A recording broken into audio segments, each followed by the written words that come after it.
The Bengals offer a steel-belted effort today in a tight, taut, well-played AFC Divisional game that sees the Bills come back from 14-0 and 21-14 deficits at Riverfront Stadium.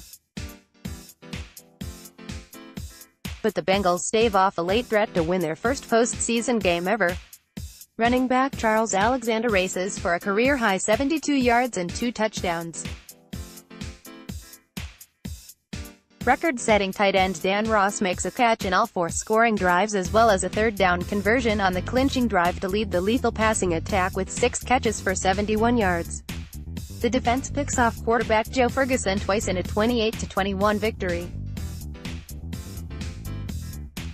"It's been a long time and it's sweet," says 13-year cornerback Ken Riley, who played in the club's 3 previous postseason appearances in 1970, 1973, and 1975 that were all one and done. NFL passing champion Ken Anderson, a crisp 15 of 21 for 192 yards and a TD, makes sure his offense don't turn it over, either, but it's the orange and black-clad crazies whom call themselves the Jungle that have a hand in lifting their team into next week's AFC Championship right here against the Chargers.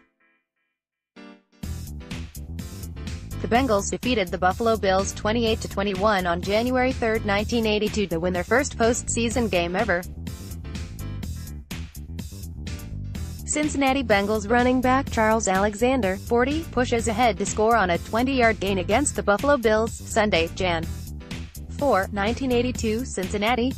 Alexander scored 2 touchdowns as the Bengals won the AFC semifinal round playoff game, 28-21.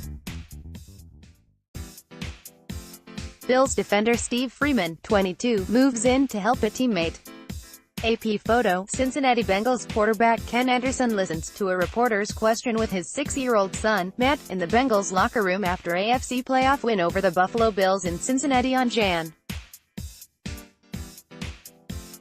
3, 1982. Anderson connected with Bengals wide receiver Chris Collinsworth for a touchdown in the late minutes of the fourth quarter to give the Bengals a 28-21 win.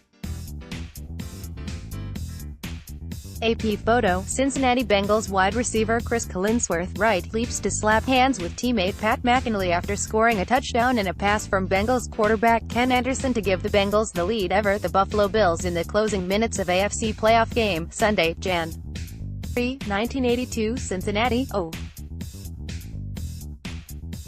AP photo, Cincinnati Bengals wide receiver Chris Collinsworth, center, is mobbed by unidentified autograph seekers outside the team's locker room after the team's AFC playoff game victory over the Buffalo Bills, Sunday, Jan. 4, 1982 Cincinnati. Collinsworth took in a pass from Bengals quarterback Ken Anderson on a 16-yard pass play for the winning touchdown. AP photo, Cincinnati Bengals head coach Forrest Gregg, left, is embraced by Buffalo Bills head coach Chuck Knox as they meet on the field after the Bengals beat the Bills in an AFC playoff game, Sunday, Jan. 3, 1982 Cincinnati. AP photo, this ad will close in 3 seconds with 2:58 left and the Bengals clinging to a 28-21 lead after an Anderson to Chris Collinsworth 16-yard TD pass snaps at 21-21. Ferguson converts a 4th and 3 on a 12-yard throw to wide receiver Lou Piccone that puts the ball on the Bengals 9. But the play is nullified by a delay of game penalty that Ferguson blames partly on the crowd noise blasting out of the north end zone. Coming out of a timeout, the Bills run Piccone and wide receiver Ron Jesse on the field late to match the shotgun formation. The combination of that, and the crowd noise and me having to slow down the enunciation of my cadence at the line of scrimmage probably caused the penalty, Ferguson says. The crowd had an effect. No doubt. This is an excerpt from the limited edition book, This Day in Bengals History, by Jeff Hobson. To purchase the book, visit the Bengals Pro Shop or go to Bengals.com/book.